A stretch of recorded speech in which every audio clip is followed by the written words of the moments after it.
அப்போ வந்து பார்த்தீங்கன்னா, நம்ம இந்த மார்க்கத்தினுடைய மிக முக்கியமான ஒரு அம்சத்தை பற்றி தான் நம்ம இங்க பார்க்க இருக்கிறோம், அறிய இருக்கிறோம். அது என்ன அம்சம் அப்படின்னு பார்த்தீங்கன்னா, லாஹிலாஹ இல்லல்லாஹவை குறித்தான ஒரு செய்தியைத்தான் நம்ம வந்து பார்க்க இருக்கிறோம். லாஹிலாஹ இல்லல்லான்னு நம்ம வெறுமனே நம்ம சொல்லிட்டோம். இப்போ நம்ம முஸ்லீமா இருக்கோம் அப்படிங்கிறதுக்கு உண்டான காரணம் என்ன? நம்ம லாஹிலாஹ இல்லல்லாவை மொழிந்த காரணத்தினால்தான் நம்ம என்ன பண்ணிருக்கோம்? நம்ம முஸ்லீமாக இருக்கோம், இறைநம்பிக்கையாளர்களாக இருக்கோம். லாஹிலாஹ இல்லல்லாஹ்வுடைய பொருள் என்ன? வணக்கத்திற்கு தகுதியான இறைவன் அல்லாஹ்வை தவிர வேறு யாரும் இல்லை அப்படிங்கிறத இதனுடைய பொருள். சரி, இதை சொல்லிட்டோம், சொன்ன உடனே நம்ம முஸ்லீம் ஆயிட்டோம், சரி நம்ம இதை சொன்னதுனால நம்ம சொர்க்கத்தை அடைஞ்சிருவோமா அப்படின்னு கேட்டா, இமாம் ஹசன் அல் பஸ்ரி ரஹ்மத்துல்லாஹி அலைஹி அவங்களிடத்துல வந்து இது சம்பந்தமா ஒரு விளக்கத்தை வந்து அவருடைய மாணவர்கள் கேட்கிறாங்க. கேட்கும்போது அவங்க சொல்றாங்க, ஆமா சரிதான், லா இலாஹ இல்லல்லாஹ் என்று கூறியவர் சொர்க்கம் நுழைவார் அல்லாஹ்வுடைய தூதர் ஸல்லல்லாஹு அலைஹி வஸல்லம் அவர்கள் கூறினாங்க. ஆனா அதற்குரிய உரிமைகள், கடமைகள் இருக்கு. அதை நிறைவேற்றியவர் தான் சொர்க்கத்திற்குள் நுழைவாரை தவிர பாக்கி இருக்கக்கூடியவர்கள் சொர்க்கத்துக்குள் நுழைய முடியாது என்பதாக இமாம் ஹசன் பஸ்ரி ரஹ்மத்துல்லாஹி அலைஹி அவங்க வந்து குறிப்பிட்டு காட்டுறாங்க. அத இந்த லா இலாஹ இல்லல்லாஹ்னு சொல்லி நம்ம சொல்லிட்டோம், இதற்குண்டான உரிமைகள், கடமைகள் இருக்குன்னு சொல்லி மட்டும் இவங்க இமாம் அவர்கள் தெளிவுபடுத்துறாங்க. ஆக இதே போன்று இன்னும் மற்றொரு இமாம் அவங்க வஹப் பின் முனாஃபகன்னு சொல்லி போட்டு ஒரு அறிஞர் குறிப்பிட்டு காட்டுறாரு. அவரிடத்துல அவருடைய மாணவர் ஒருவர் கேட்கிறாரு, இந்த மாதிரி அல்லாஹ்வுடைய தூதர் ஸல்லல்லாஹு அலைஹி வஸல்லம் அவர்கள் குறிப்பிட்டார்களே, லா இலாஹ இல்லல்லாஹ்ங்கிறது தான் சொர்க்கத்தினுடைய திறவுகோல்னு சொல்லி சொல்றாங்க. லா இலாஹ இல்லல்லாஹ் தான் சொர்க்கத்தினுடைய திறவுகோல்னு சொல்றாங்க. இந்த லா இலாஹ இல்லல்லாஹ் கூறிய நாம சொர்க்கத்தை திறந்து சொர்க்கத்துக்குள் நுழைந்திடுவோம் அல்லவான்னு மட்டும் கேட்கும்போது, அதற்கு விளக்கம் என்னன்னு சொல்லி கேட்கும்போது அவங்க சொல்றாங்க, லா இலாஹ இல்லல்லாஹ் என்பது சொர்க்கத்தின் திறவுகோல் தான், சாவி தான். சொர்க்கத்தோட கீ என்னது? லா இலாஹ இல்லல்லாஹ் தான். ஆனா ஒரு பூட்டை திறக்கணும்னா அது சரியான சாவியை கொண்டு தான் திறக்க முடியும், சரிங்களா? ஏதோ ஒரு சாவியை கொண்டு போய் நம்ம எல்லா பூட்டையும் திறந்துட முடியுமா? கட்டாயம் முடியாது. அப்போ அதனுடைய பற்கள் சீராக இருந்தால்தான் அந்த சொர்க்கத்துக்குள்ளார வந்து நுழைய முடியும். லா இலாஹ இல்லல்லாஹ் என்பது சொர்க்கத்தின் திறவுகோலாக இருந்தாலும் அதனுடைய பற்கள் அந்த சொர்க்கத்தினுடைய திறவுகோலுக்குண்டான பற்களாக இருக்கணும். அப்படி இந்த லா இலாஹ இல்லல்லாஹுக்கு என்று சுரூத்துக்கள் இருக்கு, அதுக்குண்டான உரிமைகள் இருக்கு, கடமைகள் இருக்கு. அதை நாம் அறிந்து கொள்ள வேண்டும் அப்படிங்கிறது தான் இந்த ஜும்ஆவுடைய ஒரு நோக்கமாக, இது ஒரு கல்விக்கூடமாக இந்த ஜும்ஆவுடைய தினம் இன்றைய தினத்தில் நம்ம வந்து அமைத்துக் கொள்ள வேண்டும். இதன் மூலமாக எதை நம்ம கற்றுக்கொள்கிறோமோ அதை நம்மளுடைய வாழ்க்கையில செயல்படுத்தக்கூடியவர்களாக, அதில் உறுதி கொண்டவர்களாக இருக்க வேணும்னு சொல்லி கேட்டுக்கொண்டவனாக, இந்த லா இலாஹ இல்லல்லாஹுடைய சுரூத்துக்கள் ஒன்னொன்றாக, அதாவது நமக்கு வந்து பாத்தீங்கன்னா டைமிங் வந்து ரொம்ப சின்னதா, அதுல வந்து சின்ன சின்ன விஷயமாக 2-3 நிமிடங்கள்ல வந்து ஒரு சுருத்துக்களை நம்ம வந்து அறிந்து கொள்ளலாம். அல்ஹம்துலில்லாஹ். அதற்கு எதை அறிந்து கொள்கிறோமோ அதன் பால் செயல்படக்கூடிய மக்களாக அல்லாஹ் சுப்ஹானஹு வ தஆலா என்னையும் உங்களையும் ஆக்கி அருள்புரின்னு சொல்லி பிரார்த்திச்சுக்கிறேன். இந்த லா இலாஹ இல்லல்லாஹுடைய முதல் சுருத்து, முதல் நிபந்தனை என்ன அப்படின்னு பாத்தீங்கன்னா அல் இல்மு. இந்த லா இலாஹ இல்லல்லாஹ்வை குறித்தான இல்மு ஒரு இறைநம்பிக்கையாளர் இடத்துல இருக்கும். லா இலாஹ இல்லல்லாஹ்னு ஒருத்தர் சொல்லிட்டார், அவரிடத்துல அது குறித்தான இல்மு இல்ல அப்படின்னு சொன்னா அவர் சொன்னதுல எந்த பிரயோஜனமும் இல்லை, சரிங்களா? லா இலாஹ இல்லல்லாஹ் குறித்தான இல்மில் மிக முக்கியமாக அதில் 2 அம்சங்கள் இருக்கு. அது என்ன? ஒன்னு நஃபி, இன்னொன்னு வந்து இஸ்பாத்னு சொல்லி 2 அம்சங்கள் இந்த லா இலாஹ இல்லல்லாஹ் இருக்கு. நஃபி என்பது என்ன? இந்த உலகத்தில் வணங்கப்படக்கூடிய அத்தனையும் மறுக்கணும். இந்த உலகத்தில் வணங்கப்படக்கூடிய சிலைகளாக, மரங்களாக, எதையெல்லாம் வைத்து மக்கள் அதை கடவுள்களாக வணங்கிக் கொண்டிருக்கின்றார்களோ அப்படி வணங்கப்படக்கூடிய அத்தனையும் மறுக்கணும். அதுதான் நஃபி. இன்னொன்னு இஸ்பாத், அல்லாஹை தவிர அல்லாஹ் ஒருவன் தான் வணங்க தகுதியானவனாக இருக்கான் அப்படிங்கிறத நம்ம உறுதி கொள்ளணும். ஆக இப்படி லா இலாஹ இல்லல்லாஹ் என்பது 2 அம்சங்களாக இருக்கு. ஒன்னு நஃபி, இன்னொன்னு இஸ்பாத்னு சொல்லி. வணங்கப்பட தகுதியான கடவுள்கள் என்பதே கிடையாது இந்த உலகத்துல அல்லாஹை தவிர அப்படிங்கிறத நம்ம உறுதி கொள்ளணும். ஆக இது லா இலாஹ இல்லல்லாஹுக்கு உண்டான அறிவாக இருக்கு. அல்லாஹ் சுப்ஹானஹு வ தஆலா திருமறை குர்ஆன்ல இப்படி சுட்டி காட்டுறான், ஃபஅலம் அன்னஹு லா இலாஹ இல்லல்லாஹ்னு சொல்லி. அல்லாஹ் தான் வணங்க தகுதியான இறைவன் என்பதை நீங்க அறிந்து கொள்ளுங்க, அவனை தவிர வேறு கடவுள் இல்லை என்பதை அறிந்து கொள்ளுங்கள் என்பதாக அல்லாஹ் சுப்ஹானஹு வ தஆலா குர்ஆன்ல குறிப்பிட்டு காட்டுறான். அப்படி அல்லாஹ் சுப்ஹானஹு வ தஆலா தான் வணங்க தகுதியான இறைவன், அவனை என்று வேறு ஒருவரை வணங்குவதில் எந்த பயனும் இல்லைன்னு சொல்லி எவர் அறிந்து கொள்றாரோ அவர்தான் இந்த லா இலாஹ இல்லல்லாஹுடைய பொருளை முழுமையாக அறிந்தவர். அவருக்கு தான் இந்த லா இலாஹ இல்லல்லாஹுடைய அறிவு இருக்கு என்பதாக நம்ம இங்க அறிந்து கொள்ள முடியும். அல்லாஹ் தான் வணங்க தகுதியான கடவுள், அவனை வணங்குவதில் தான் பயன் இருக்கிறது, அவன் அன்றி வேற எதையும் வணங்கினாலும் நமக்கு எந்த பயனும் இல்லை என்பதை ஒருவர் அறிந்து கொள்ள வேண்டும். இன்னொன்று, அல்லாஹுடைய தூதர் ஸல்லல்லாஹு அலைஹி வஸல்லம் அவர்கள் குறிப்பிடுவதாக உஸ்மான் ரலியல்லாஹு அன்ஹு அவங்க வந்து அறிவிக்கிறாங்க, வணக்கத்திற்குரியவன் அல்லாஹ்வை தவிர வேறு யாரும் இல்லை என்கின்றதை தெளிவான முறையிலே அறிந்த நிலையில் ஒருவர் மரணிக்கிறார் என்று சொன்னார், அவர் சொர்க்கத்திற்குள் நுழைந்து விடுவார் என்பதாக உஸ்மான் ரலியல்லாஹு அன்ஹு அவர்கள் அறிவிக்கின்றார்கள், அல்லாஹுடைய தூதர் ஸல்லல்லாஹு அலைஹி வஸல்லம் அவர்கள் கூறியதாக. ஆக அறிவில் மிகச்சிறந்த அறிவு என்பது அல்லாஹ்வை குறித்தான அறிவு தான். அல்லாஹ்வை குறித்து ஒருவனுக்கு அறிவில்லை என்று சொன்னால் அவன்கிட்ட இந்த உலகத்துல எந்த அறிவு இருந்தாலும், எவ்வளவு பெரிய அறிவு இருந்தாலும், பெரிய ஞானின்னு அவனை சொன்னாலும் அவனுக்கு எந்த பிரயோஜனமும் இல்லை அவனால. சரிங்களா? அல்லாஹ்வை குறித்து ஒருவனுக்கு அறிவில்லைன்னு சொன்னா அவனுக்கு வேற அறிவு இருந்து பிரயோஜனம் இருக்கா? கிடையாது. இந்த உலகத்தில் தலை சிறந்த மிக முக்கியமான ஒரு அறிவு வேண்டும் என்று சொன்னா, இருக்கணும்னு சொன்னா அது அல்லாஹ்வை குறித்தான அறிவு தான். அல்லாஹ்வை முழுமையாக ஒரு அடியான் அறிந்து கொள்ள வேண்டும் என்பது இங்கு மிக முக்கியமான அம்சமாக இருக்கின்றது. ஆக லா இலாஹ இல்லல்லாஹ்வின் அறிவில் 2 அம்சங்கள் உள்ளது. ஒன்று நஃபி, இன்னொன்று இஸ்பாத் என்பதை நாம் உறுதியாக தெரிந்து கொள்ள வேண்டும். இதற்குண்டான தெளிவான அறிவில் நாம் இந்த லா இலாஹ இல்லல்லாஹ் சகாதாவை மொழிந்தவர்களாக இருந்தால் மட்டும்தான் இந்த சகாதா நமக்கு பயன்படும். 2வது அம்சம் என்னவென்று சொன்னால், 2வது அம்சம் அல் யக்கீன், அது இது உறுதி. லா இலாஹ இல்லல்லாஹ் சொல்லிட்டோம், பட் இதுல உறுதி இருக்கணும். உறுதினா எப்படிப்பட்ட உறுதி இருக்கணும்? இதுல எந்த சந்தேகமும் இருக்கக்கூடாது. லா இலாஹ இல்லல்லாஹ் சொன்னதுல எந்த துளி அளவு சந்தேகம் கூட இருக்கக்கூடாது. மனிதர்கள் ஜின்கள் ஏற்படுத்தக்கூடிய எந்த சந்தேகமும் இல்லாமல் தெளிவான உள்ளத்தோடு களிமாவை மொழிந்தவர்களாக நம்ம இருக்கணும். அதுதான் அந்த உறுதிங்கிறது. அல்லாஹ் சுப்ஹானஹு வ தஆலா திருமறை குர்ஆன்ல இப்படி சொல்லி காட்டுறான். நிச்சயமாக உண்மையான மூமின்கள் யார் தெரியுமா? அவர்கள் அவனது தூதரை நம்பிய பின்னர், அவனையும் அல்லாஹையும் அவனது தூதரையும் நம்பிக்கை கொண்ட பின்னர் அதில் எத்தகைய சந்தேகமும் கொள்ள மாட்டார்கள் சொல்லுவாங்க. அல்லாஹ் சுப்ஹானஹு வ தஆலா குர்ஆன்ல குறிப்பிட்டு காட்டுறான். அவங்க இடத்துல என்ன இருக்கும்? யக்கீன் இருக்கும், உறுதி இருக்கும். லா இலாஹ இல்லல்லாஹ் சொன்ன பிறகு அதுல துளி கூட அவர்களிடத்துல சந்தேகம் இருக்காது. அல்லாஹ் தான் உண்மையான வணங்க தகுதியான இறைவன் என்பதுல அவர்கள் உறுதியாக இருந்து கொள்வார்கள். அப்படிங்கிறது சம்பந்தமாக அல்லாஹ் சுப்ஹானஹு வ தஆலா இந்த குர்ஆன் வசனத்துல சுட்டி காட்டுறான். அதே மாதிரி அல்லாஹ்வுடைய தூதர் ஸல்லல்லாஹு அலைஹி வஸல்லம் அவர்களும் சில ஹதீஸ்களில் இதை குறித்து மிக தெளிவை நமக்கு ஏற்படுத்தி காட்டுறாங்க. என்ன ஹதீஸ் அல்லாஹ்வுடைய தூதர் ஸல்லல்லாஹு அலைஹி வஸல்லம் சொல்றாங்க அப்படின்னு பார்த்தீங்கன்னா, உண்மையான வணக்கத்திற்குரியவன் அல்லாஹ்வை தவிர வேறு யாரும் இல்லை. அதே மாதிரி அல்லாஹ்வுடைய தூதர் முஹம்மது ஸல்லல்லாஹு அலைஹி வஸல்லம் அவர்கள் தான் இறுதி இறை தூதர் என்று நாம் சாட்சியம் சொன்ன பிறகு அவ்விரண்டையும் சந்தேகம் கொள்ளாமல் எவர் நம்பிக்கை கொள்கிறாரோ, ஒரு துளி அளவு சந்தேகம் இல்லாமல் எவர் நம்பிக்கை கொண்டிருக்கிறாரோ அந்த அடியார் சொர்க்கத்துக்குள் நுழைஞ்சிருவார். சந்தேகம் இல்லாமல் லா இலாஹ இல்லல்லாஹ்வை உறுதி கொண்டு சொன்ன ஒரு அடியான் எங்க போவாரு? நாளைக்கு மறுமையில சொர்க்கத்திற்கு போவார். அல்லாஹ்வுடைய தூதர் ஸல்லல்லாஹு அலைஹி வஸல்லம் அவங்க ஒரு தோட்டத்துல உட்கார்ந்துருக்காங்க. அப்போ அபூ ஹுரைரா ரலியல்லாஹு அவங்க இருக்காங்க. இப்போ அல்லாஹ்வுடைய தூதர் ஸல்லல்லாஹு அலைஹி வஸல்லம் அவங்க சொல்றாங்க, அபூ ஹுரைராவே நீங்க எந்திரிங்க, இந்த தோட்டத்துக்கு வெளியில யாரெல்லாம் இருக்காங்களோ அவங்கள்ட்ட போய் சொல்லுங்க, யக்கீனோடு உறுதியோடு யார் லா இலாஹ இல்லல்லாஹ்வை சொன்னாங்களோ அவங்க சொர்க்கத்துக்குள் நுழைவாங்கன்னு சொல்லி தோட்டத்திற்கு வெளியில் இருக்கிற எல்லாத்தையும் போய் சொல்லுங்கன்னு சொல்லி மட்டும் அல்லாஹ்வுடைய தூதர் ஸல்லல்லாஹு அலைஹி வஸல்லம் அபூ ஹுரைரா ரலியல்லாஹு கூப்பிட்டு சொன்னாங்க அந்த தோட்டத்துல உட்கார்ந்து இருக்கும்போது. அதே மாதிரி அப்துல்லா இப்னு மசூத் ரலியல்லாஹு அவங்க இது யக்கீனை குறித்து சொல்லும்போது அவங்க ஒரு விஷயத்தை பதிவு செய்யறாங்க.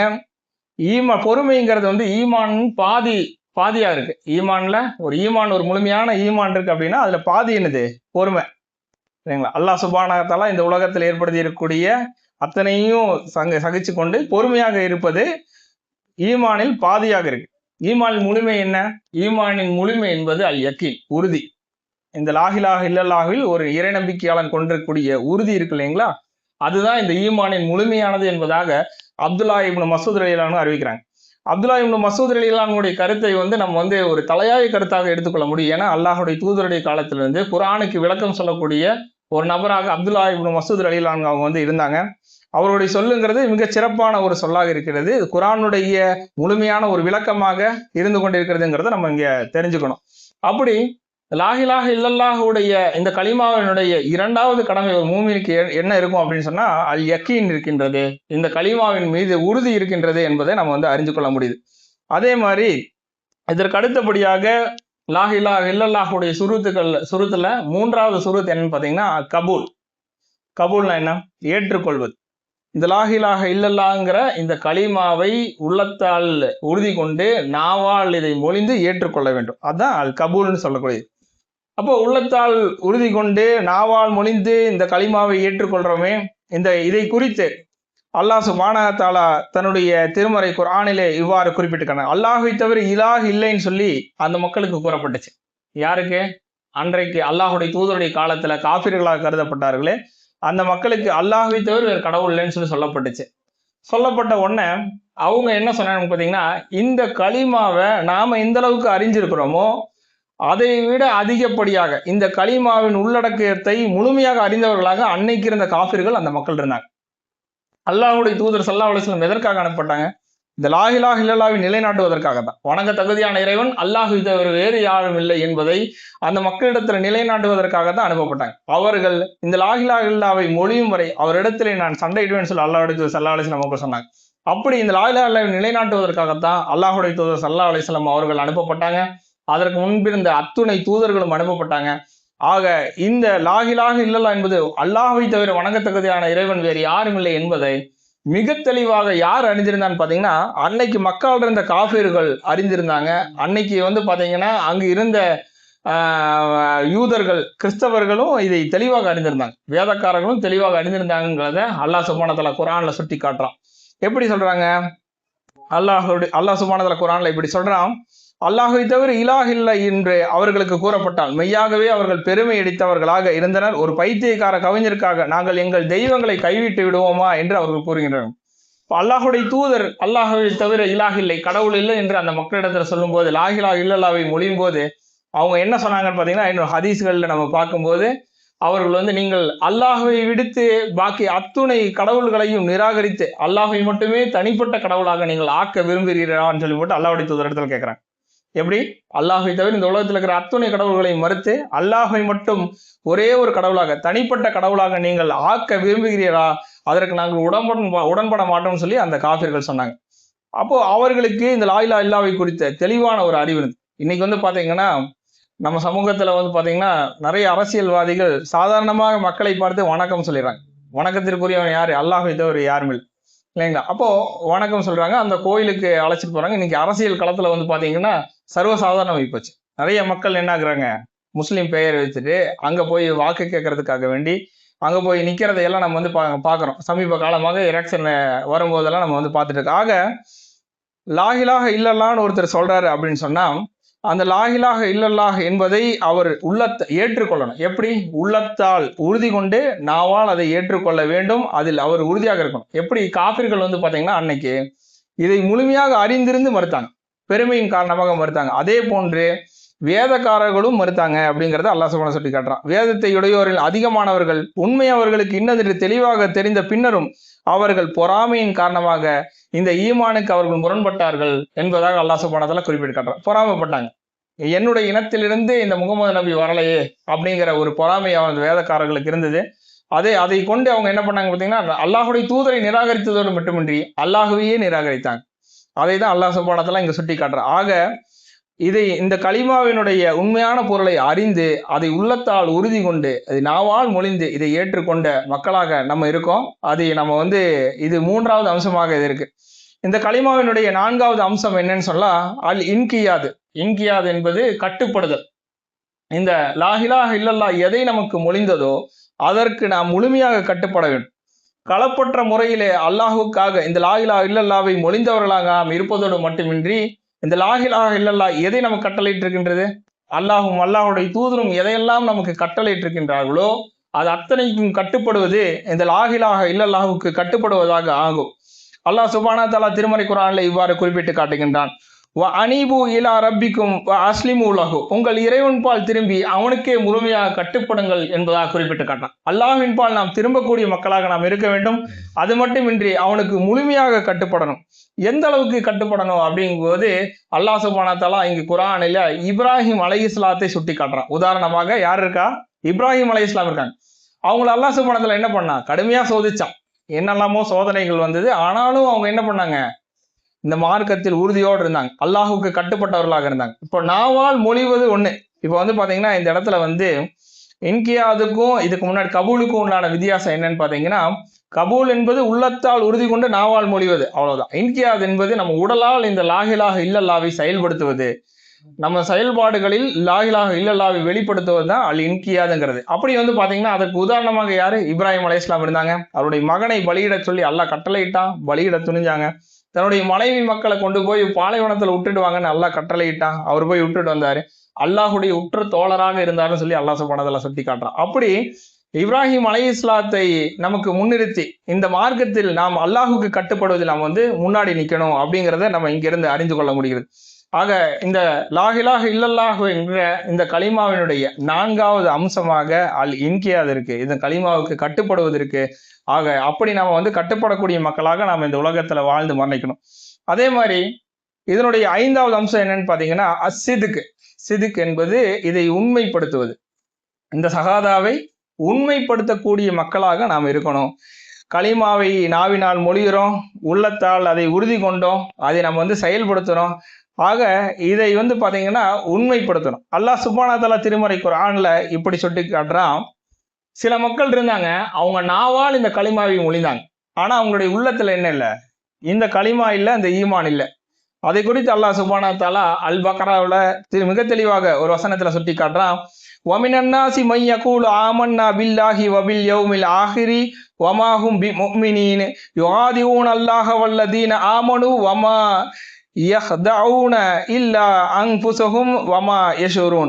மனிதர்கள் சிலர் இருக்கிறாங்க, அவங்க எப்படி இருக்காங்கன்னு பார்த்தீங்கன்னா, நாவால இந்த கலிமாவை மொழிந்து கொண்டிருக்காங்க, நாவால இந்த கலிமாவை மொழிந்தவர்களாக இருக்காங்க. ஆனால் உள்ளத்தில் அவர்கள்ட்ட இந்த கலிமா இல்லை, இந்த லா இலாஹா இல்லல்லாஹ் இல்லை, தௌஹீத் இல்லை என்பதை குறித்து அல்லாஹ் சுப்ஹானஹு வ தஆலா இங்கே சுட்டி காட்டுறான். அவர்களை நயவஞ்சகர்கள் என்பதாக நம்ம அழைக்கிறோம். அப்படி அல்லாஹ் சுப்ஹானஹு வ தஆலா நாவால் மொழிந்து உள்ளத்தில் இல்லாத அந்த மக்களை பார்த்து அல்லாஹ் சொல்றான், அவர்கள் ஈமான் கொண்டவர்களையும் அல்லாஹையும் ஏமாற்ற நினைக்கிறாங்க, உண்மையில் அவர்கள் தங்களை தாங்களே அன்றி வேறு எவரும் ஏமாற்றிக் கொள்ளவில்லை என்பதாக அல்லாஹ் சுப்ஹானஹு வ தஆலா சுட்டி காட்டுறான்.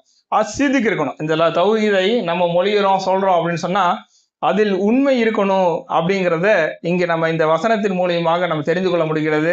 தெளிவான உண்மையான உள்ளத்தோடு நம்ம இருக்கணும். அபூபக்கர் சித்திக் ரலியல்லாஹு அன்ஹு அவங்கள்ட்ட பார்த்தீங்கன்னா அசித்திக்னு சொல்லி அவங்களுக்கு பேர் இருந்து. எப்படி அவங்களுக்கு அசித்திக்குங்கிற பேர் இருந்துச்சு? இந்த மார்க்கத்தை அவங்க உண்மைப்படுத்தினாங்க, உறுதிப்படுத்தினாங்க.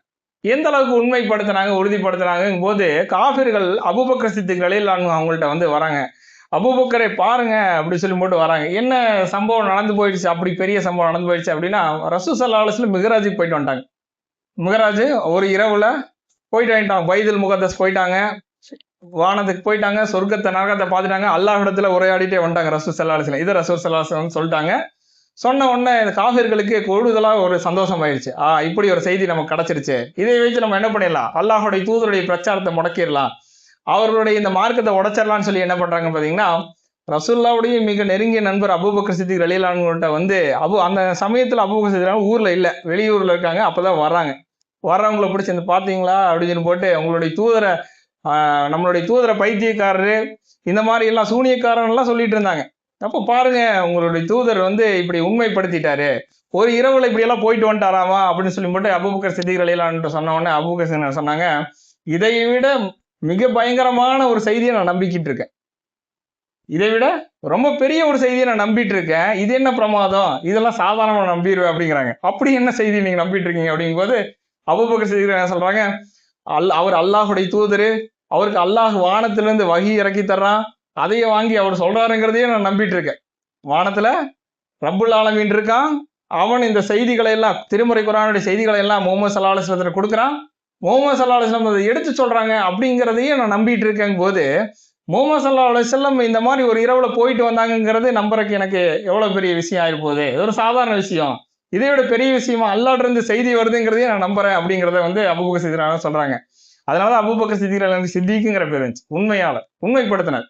அப்படி நம்ம என்ன பண்ணணும் பார்த்தீங்கன்னா, இந்த மார்க்கத்தை நம்ம உண்மைப்படுத்தக்கூடியவர்களாக இருக்கும். நம்முடைய உள்ளத்தால இதை ஆழமாக அங்கீகரித்து ஏற்றுக்கொண்டு இந்த லா இலாஹ இல்லல்லாஹ்வை மொழிந்தவர்களாக, இந்த லா இலாஹ இல்லல்லாஹ்வில் உண்மை கொண்டவர்களாக நாம இருக்க வேண்டும்ங்கிறத நம்ம இங்கிருந்து அறிந்து கொள்ள முடியுது. அல்லாஹ்வுடைய தூதர் ஸல்லல்லாஹு அலைஹி வஸல்லம் அவர்கள் இதை குறித்து ஒரு ஹதீஸ்ல தெளிவாக குறிப்பிட்டு காட்டுறாங்க. நிச்சயமா வணக்கத்திற்கு தகுதியான இலாஹ் அல்லாஹ்வை தவிர வேறு யாரும் இல்லை என்று, நிச்சயமாக முஹம்மது ஸல்லல்லாஹு அலைஹி வஸல்லம் அவர்கள் அல்லாஹ்வின் தூதர் என்றும் உண்மையான உள்ளத்துடன் சாட்சி கூறுபவர் சொர்க்கத்தில் நுழைவார், சாட்சி கூறிய நிலையில் மரணித்தவர் சொர்க்கத்தில் நுழைவார் என்பதாக அல்லாஹ்வுடைய தூதர் ஸல்லல்லாஹு அலைஹி வஸல்லம் அவர்கள் கூறியதாக ஒரு செய்தியை நம்ம பார்க்க முடியுது. ஆக உண்மையான உள்ளத்தோடு சாட்சி கூறியவர்களாக நாம் இந்த இடத்துல இருக்கோம். இதை உண்மைப்படுத்தும். இந்த ஷஹாதாவை நம்ம என்ன பண்ணணும், மக்களுடைய மத்தியில, நம்மளோட மத்தியில எல்லா பக்கம் நம்ம என்ன பண்ணணும், இந்த லா இலாஹ இல்லல்லாஹ்வை உண்மைப்படுத்தக்கூடியவர்களாக, உள்ளத்தால இதை உறுதி கொண்டு இதை உண்மைப்படுத்தியவர்களாக நாம் இந்த உலகத்துல இருக்கணும் அப்படிங்கிறத நம்ம இங்கிருந்து அறிந்து கொள்ள முடியுது.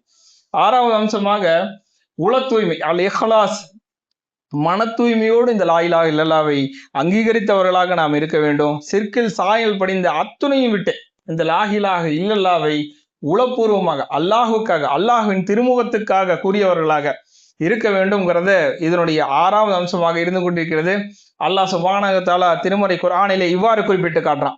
ஃபஅபுதுல்லாஹ முஹ்லிஸன் லஹுத்தீன் அலா லில்லாஹி தீனுல் ஹாலிஸ். ஆகவே நீங்கள் முற்றிலும் இந்த மார்க்கத்தை அல்லாஹுக்காகவே களப்பற்றதாக ஆக்கியவர்களாக அல்லாஹ்வை நீங்க வணங்குங்க அப்படின்னு சொல்லிட்டு அல்லாஹ் சுப்ஹானஹு வ தஆலா காட்டுறான். இந்த மார்க்கத்தை என்ன பண்ணும்? முழுமையாக அல்லாஹுக்கென்றே ஆக்கி களப்பற்றதாக ஆக்கி நம்ம அல்லாஹை வணங்கணும்னு சொல்லி போட்டு அல்லாஹ் சுப்ஹானஹு வ தஆலா சொல்றான். அதே மாதிரி இந்த மார்க்கம், இந்த தூய்மையான மார்க்கம் என்பது முஹ்லிஸன் லஹுத்தீன் சொல்லி அல்லாஹ் சொல்றான். தூய்மையான இந்த மார்க்கம் எப்படிப்பட்டது அப்படின்னு பார்த்தீங்கன்னா, இது அல்லாஹுக்கு மட்டுமே சொந்தமானதுன்னு சொல்லி அல்லாஹ் சுப்ஹானஹு வ தஆலா சொல்றான். ஆக இந்த மார்க்கத்தை உளப்பூர்வமாக தூய்மையான அடிப்படையில் நம்ம ஏற்றுக்கொண்டவர்களாக, அதை அல்லாஹ்வை வழிபட்டவர்களாக நம்ம இருக்கணும். அல்லாஹ் சுப்ஹானஹு வ தஆலா இதே போன்று தொடர்ந்து 2-3 வசனங்களை குறிப்பிட்டு காட்டுறான். குல் இன்னி உமிர்து அன் அஅபுதுல்லாஹ முஹ்லிஸன் லஹுத்தீன். நீங்கள் வணக்கத்தை அல்லாஹுக்காகவே உரித்தாக்கி தூய்மையான அடிப்படையில் அவனை வணங்க கட்டளையிடப்பட்டுள்ளீர்கள் சொல்லி மட்டும் அல்லாஹுடைய தூதருக்கு அல்லாஹ் குறிப்பிட்டு காட்டுறான். அல்லாஹை வணங்குவதில் தூய்மையான அடிப்படையில் உள தூய்மையுடன் அல்லாஹுக்கு மட்டுமே உரித்தாக்கியவர்களாக வணங்கணும். இப்போ அல்லாஹுக்கு மட்டும் உரித்தாக்காம வணங்கினா என்ன ஆகும் பார்த்தீங்கன்னா, அங்க இடத்துல ரியா வந்துடும். ரியாங்கிறது மறைமுகமான ஒரு இணை வைப்பு. மக்களுக்கு அவங்க யாரோ 2 பேர் பார்க்குறாங்க, நம்மளுடைய தொழுகையை நம்ம சரி பண்ணணும் அப்படின்லாம் நினைக்கிறாங்க அப்படின்னா அது என்ன ஆயிரும்? அது மக்களுக்காக வேண்டி தொழுவதாக ஆகிரும். இப்படியெல்லாம் பார்த்தீங்கன்னா இந்த தொழுகை வணக்கம் என்பது அல்லாஹுக்கென்றே உரித்தாக்கி நம்ம வணங்கணுங்கிறது அல்லாஹ் சுப்ஹானஹு வ தஆலா அல்லாஹுடைய தூதரை கட்டளையிட்டான். ஆக இந்த தூய்மையான இந்த மார்க்கம் தூய்மையான மார்க்கத்தை உள தூய்மையோடு நம்ம பின்பற்றக்கூடியவர்களாக நாம் இருக்கணும் அப்படிங்கிறத இந்த 2 வசனங்களை குட்டி காட்டுது. அதே மாதிரி இன்னொரு வசனத்திலே அல்லாஹ் சுப்ஹானஹு வ தஆலா சொல்றான், வமா உமிரு இல்லா லியஅபுதுல்லாஹ முஹ்லிஸன் லஹுத்தீன் ஹுனஃபாஅ வ யுகீமுஸ் ஸலாத வ யூதுஸ் ஸகாத வ ஸாலிக தீனுல் கய்யிமா. அல்லாஹ் சுப்ஹானஹு வ தஆலா இப்படி சொல்லி காட்டுறான், வணக்கத்தை அல்லாஹ்வுக்கென்றே களப்பற்ற முறையில் நீங்கள் வணங்குங்க. வணக்கத்தை அல்லாஹுக்கென்றே களப்பற்ற முறையில் நீங்க ஆக்கி வணங்குங்க, உறுதியாக நில்லுங்க, தொழுகை நிலைநாட்டுங்க, ஜக்காத்தை கொடுத்து வாருங்க, தவிர அவர்களுக்கு வேறு எந்த கட்டளையும் நம்ம பிறப்பிக்கலன்னு சொல்லி மட்டும் அல்லாஹ் சுப்ஹானஹு வ தஆலா சொல்றான். இதுதான் நேரான மார்க்கம்னு சொல்லி அல்லாஹ் சொல்றான். ஆக இந்த முஹ்லிஸன் லஹுத்தீன் இந்த மார்க்கம் என்பது இஹ்லாஸான அடிப்படையில் பின்பற்றக்கூடியது, இஹ்லாஸான அமைப்புல பின்பற்றக்கூடியதாக இருக்கின்றது. ஆக நம்ம இந்த லா இலாஹா இல்லல்லாஹ் சொல்றோம் அப்படின்னா இது இஹ்லாஸான அடிப்படையில் கூறியவர்களாக உள தூய்மையோடு அல்லாஹுக்கென்றே களப்பட்ட முறையில் இந்த உலகத்தில் யாருக்காக எந்த பாராட்டுக்காக எதற்காக வேண்டியும் இல்லாமல் அல்லாஹுக்கு வேண்டி மட்டுமே ஆக்கியவர்களாக இந்த லா இலாஹா இல்லல்லாஹ்வை கூறியவர்களாக நாம் இருக்க வேண்டும்ங்கிறத இந்த 6வது அம்சம் சுட்டி காட்டுது. ஆக இதனுடைய இறுதி அம்சமாக அல் மொஹப்பா இருக்குது. அல் மொஹப்பானா என்ன? நேசிக்கணும். இந்த லா இலாஹா இல்லல்லாஹ்வை நாம் என்ன பண்ணணும்? நம்ம நேசிக்கணும். எப்படி இந்த முன்னாடி இருந்த அம்சங்கள் எல்லாம் இருக்கும், அதே போன்று இதை நேசிக்கக்கூடியவர்களாக நாம் இருக்கணும். இதை எப்படி நேசிக்கணும்? இந்த லா இலாஹா இல்லல்லாஹ் எப்படி நேசிக்கணும் அப்படின்னு பார்த்தீங்கன்னா, இந்த கலிமா எதை முன்மொழிகிறதோ அதை நம்ம நேசிக்கணும். எப்படி? அல்லாஹுவை நேசிக்கணும், அல்லாஹுடைய தூதரை நேசிக்கணும், அவர்கள் எதையெல்லாம் நமக்கு கட்டளிட்டார்களோ அத்தனையும் நம்ம நேசிக்கக்கூடியவர்களாக இருக்கணும், நேசித்து அதை பின்பற்றக்கூடியவர்களாக நாம் இருக்க வேண்டும் அப்படிங்கிறத இந்த கலிமா நம்ம முன்மொழி. ஆக அல்லாஹ் சுப்ஹானஹு வ தஆலா குர்ஆன்ல இப்படி சொல்லி காட்டுறான், நபியே நீங்க சொல்லுங்க, நீங்கள் அல்லாஹ்வை நேசிப்பவர்களாக இருந்தால், மூமின்களே நீங்கள் அல்லாஹ்வை நேசிப்பவர்களாக இருந்தால் என்னை பின்பற்றுங்கள் என்பதாக நபியை நீங்க அந்த மக்கள்கிட்ட சொல்லுங்க அப்படின்னு சொல்லிட்டு சொல்றான். அப்படி அல்லாஹ்வை நம்ம நேசிக்கக்கூடியவர்களாக இருந்தோம் அப்படின்னு சொன்னா நம்ம என்ன பண்ணோம்? ஃபத்தபிஊனி இந்த தூதரை பின்பற்ற வேண்டும்ங்கிறத அல்லாஹ் சுப்ஹானஹு வ தஆலா திருமறை குர்ஆன்ல சுட்டி காட்டுறான். அப்படி அல்லாஹ்வை நேசிக்கக்கூடிய மக்களாக இருந்தோம் அப்படின்னு சொன்னா இந்த தூதரை பின்பற்றி இந்த தூதர் சொல்றதெல்லாம் நம்ம பின்பற்றணும், செய்யணும், வாழ்க்கையில நடைமுறைப்படுத்தணும். இந்த மொஹப்பா என்பது மிக முக்கியமான ஒரு அம்சமாக இருந்து கொண்டிருக்கிறது. அல்லாஹ்வை நேசிப்பது, அல்லாஹுடைய தூதரை நேசிப்பது, இந்த மார்க்கம் எதையெல்லாம் கட்டளை பிறப்பித்திருக்கின்றோம் அதெல்லாம் ஒரு நேசத்தோட நம்ம என்ன பண்ணணும்? இதை பின்பற்றணும், நடைமுறைப்படுத்தணும், செயல்படுத்தணும் அப்படிங்கிறது இந்த கலிமாவினுடைய அம்சங்களில் பார்த்தீங்கன்னா இறுதி அம்சமாக 7வது அம்சமாக இருந்து கொண்டிருக்கின்றது. ஆக இந்த கலிமா எதையெல்லாம் முன்மொழிந்திருக்கின்றதோ இதெல்லாம் இந்த கலிமாவை நாம் பின்பற்றுவதற்குண்டான கட்டளைகள். ஒருத்தர் சகாதா சொல்லிட்டாரு, ஒருத்தர் லா இலாஹா இல்லல்லாஹ்னு சொல்லிட்டாரு அப்படின்னா அவர்கிட்ட என்ன இருக்கும்னு பார்த்தீங்கன்னா இந்த 7 விதமான அம்சங்கள் அவர்கிட்ட பின்பற்றுவதற்குரியதாக இருக்கணும். என்னெல்லாம் இந்த 7 விதமான அம்சம்? ஒன்று இல்மு, இந்த கலிமாவை குறித்தான இல்மு இருக்கணும், அறிவு இருக்கணும். இன்னொன்று பார்த்தீங்கன்னா யக்கீன், இந்த கலிமாவில் உறுதி இருக்கணும்.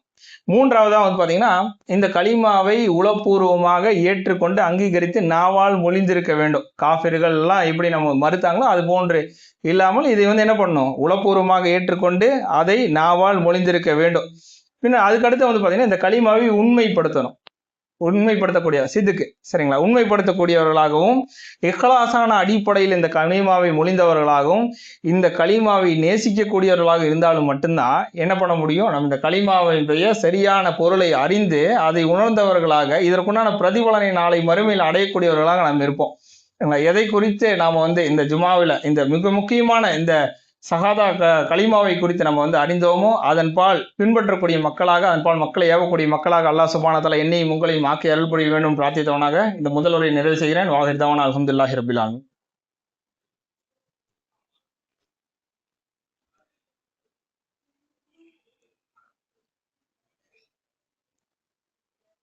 அல்ஹம்துலில்லாஹி ரப்பில் ஆலமீன் வல் ஆகிபத்துல் முத்தகீன் வஸ்ஸலாத்து வஸ்ஸலாமு அலா ரசூலில் முர்சலீன் வ அலா ஆலிஹி வ ஸஹபிஹி அஜ்மாயின் அம்மா பத். அல்ஹம்துலில்லாஹி ரப்பில் ஆலமீன். அல்லாஹ் சுப்ஹானஹு வ தஆலா நமக்கு பார்த்தீங்கன்னா இந்த உலகத்தில் ஏராளமான அருட்கொடைகளை கொடுத்துருக்கான். அதில் மிக முக்கியமான அருட்கொடை என்னன்னு பார்த்தீங்கன்னா கல்வி. அல்லாஹ் சுப்ஹானஹு வ தஆலா இந்த கல்வியை கொடுத்து அல்லாஹ்வுடைய தூதர் ஸல்லல்லாஹு அலைஹி வஸல்லம் இதை குறித்து கல்வியை குறித்து சொல்லும்போது சொன்னாங்க, கல்வி என்பது ஒரு மூமினுடைய ஒரு இறைநம்பிக்கையாளனுடைய தொலைந்து விட்ட ஒரு பொருள்னாங்க. தொலைஞ்சு போன ஒரு பொருள், நம்மளோட பொருள் தொலைஞ்சு போயிடுச்சு, அதை நம்ம என்ன பண்ணுவோம், எங்கே பார்த்தாலும் நம்ம எடுத்துக்குவோம்ல, என்னோட பொருள்னு சொல்லி எடுத்துக்கோங்கள. அந்த மாதிரி கல்வி என்பது ஒரு இணைநம்பிக்கையாளனுடைய தொலைந்து விட்ட ஒரு பொருள் அப்படின்னு சொல்லி அல்லாஹ்வுடைய தூதர் ஸல்லல்லாஹு அலைஹி வஸல்லம் சொல்றாங்க.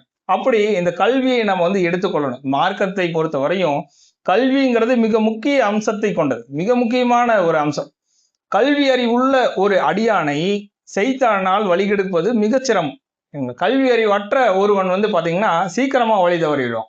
அப்போ இந்த மார்க்கத்தை குறித்தான தௌஹீதை குறித்தான தெளிவு கல்வி அறிவுங்கிறது பார்த்தீங்கன்னா நம்மள்ட்ட ஆழமாக இருக்கணும். அதை தேடக்கூடிய மக்கள்ல நம்ம என்னைக்குமே இருக்கணும் சரிங்களா. இப்போ பார்த்தீங்கன்னா ஒரு சாதாரணமாக நம்ம சொல்லலாம், ஒரு சின்ன வேர் பார்த்தீங்கன்னா ஆழமா போகாம மேலே மட்டும் கிளை விட்டு அடர்ந்து விழுந்து இருந்தா மக்களுக்கு என்ன பிரம்மாண்டமா ஓ இப்படின்னு சொல்லிட்டு தெரியும். ஆனா என்ன இருக்குன்னு பார்த்தீங்கன்னா அந்த அந்த மரம் அந்த செடிங்கிறது என்ன ஆயிரும், ஒரு நல்ல பலமா காத்தடிச்சதுன்னா அது புடுங்கிட்டு போயிடும் இல்லையா. அப்படிப்பட்ட மக்கள் நம்ம இருக்கக்கூடாது. வெளி தோற்றத்தில் நம்ம தௌஹீத்வாதி, நம்ம மார்க்கத்தை பின்பற்றக்கூடியவர்களாக நம்ம வெளி தோற்றத்தில் பிரம்மாண்டமாக நம்ம தெரிஞ்சாலும் நம்மளுடைய ஆழம் உள்ளத்துல என்ன இருக்கணும்னு பார்த்தீங்கன்னா இந்த ஈமானை குறித்தான மிக தெளிவு நம்மள்ட்ட இருக்கணும். ஆழமான ஒரு தெளிவு, ஆழமான ஒரு அறிவு நம்மள்ட்ட வேணும். அதற்கு நம்ம என்ன பண்ணணும்னு பார்த்தீங்கன்னா முயற்சி எடுக்கணும். ஒரு ஸ்ட்ராங்கா ஒரு மரம் பார்த்தீங்கன்னா பூமியில ஆழ வேர் பதிஞ்ச ஒரு மரம் இருக்கு அப்படின்னு சொன்னா அது எவ்வளவு காத்தடிச்சாலும் அது அசையாது, எவ்வளவு காத்தடிச்சாலும் என்ன ஆகாது, உலாது அந்த இடத்த விட்டு.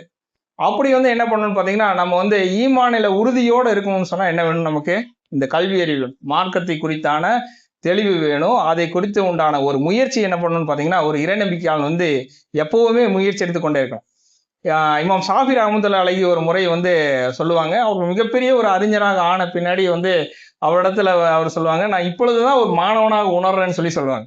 அப்போ பார்த்தீங்கன்னா நாம என்னைக்குமே பார்த்தீங்கன்னா இந்த மார்க்கத்தை பொறுத்தவரையும் நம்ம ஒரு மாணவனாக இருக்கணும்.